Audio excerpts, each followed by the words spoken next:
Tanggapan saya nggak perlu dengan bisnis ini.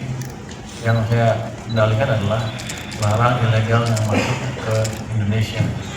Saya akan membersihkan Indonesia dari barang-barang ilegal yang masuk ilegal. Kritik kan kalau barang bekas kan dilarang ya, sudah jelas itu ilegal. Jadi nggak ada hubungannya bayar pajak nggak bayar pajak, itu barang ilegal. Menurut Anda apa? Kalau saya menagih pajak dari ganja misalnya, apakah jadi barang jadi legal? Karena enggak, kira-kira gitu Pak padanannya. Jadi itu namanya. Tanggapan saya nggak perlu dengan bisnis ini. Yang saya kendalikan adalah larang ilegal yang masuk ke Indonesia. Saya akan membersihkan Indonesia dari barang-barang ilegal yang masuk ilegal. Kritik kan kalau barang bekas kan dilarang ya, sudah jelas itu ilegal.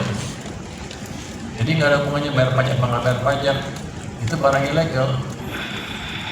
Menurut Anda apa? Kalau saya menagih pajak dari ganja misalnya, apakah jadi barang jadi legal? Karena enggak, kira-kira gitu Pak padanannya. Jadi itu namanya. Tanggapan saya nggak perlu dengan bisnis ini. Yang saya kendalikan adalah larang ilegal yang masuk ke Indonesia. Saya akan membersihkan Indonesia dari barang-barang ilegal yang masuk ilegal. Kritik kan kalau barang bekas kan dilarang ya, sudah jelas itu ilegal.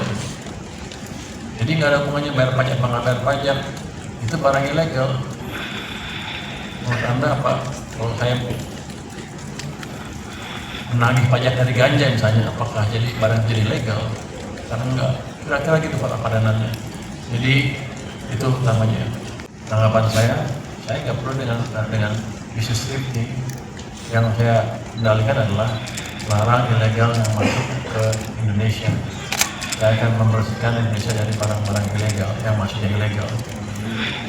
Kritik kan kalau barang bekas kan dilarang ya, sudah jelas itu ilegal. Jadi nggak ada hubungannya bayar pajak nggak bayar pajak, itu barang ilegal.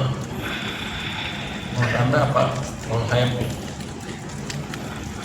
menagih pajak dari ganja misalnya, apakah jadi barang jadi legal? Karena enggak, kira-kira gitu Pak padanannya. Jadi itu namanya.